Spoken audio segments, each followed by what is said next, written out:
হ্যাঁ দেখি, হ্যাঁ দাও, এতটাই দাও। মা এখন বললো ভিডিও বানাতে, কিন্তু দেখো গেট আপটা মানে দেখো কি পরে ভিডিওটা বানাচ্ছে। একটু বলে একটু সেজে গুজে করলে কি হয়। আরে সাজার টাইম নেই। হ্যাঁ, আমার তো রান্না করিস, তখন বুঝবি যে সংসারের ঘানি টেনে না সবকিছু করতে কতটা কষ্ট হয়। তা বানাচ্ছোটা কি একটু বলো। এই যে সেইটা এনেছিলাম, সেইটা মানে কনটা, সেইটা এখন বানাচ্ছি। এবার বাটার দিয়ে দিয়েছি, বুঝছো।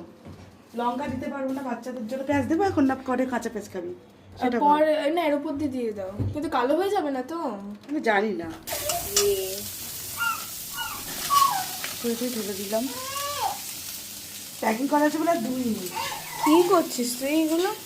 সবাই মিলে মানে সবাই মিলে আমরা রান্নাঘরে, সবাই মিলে রান্নাঘর হয়ে গেছে ভিডিওটা কর্ন বানানোর জন্য। সবাই রয়েছে রান্নাঘরে আমরা।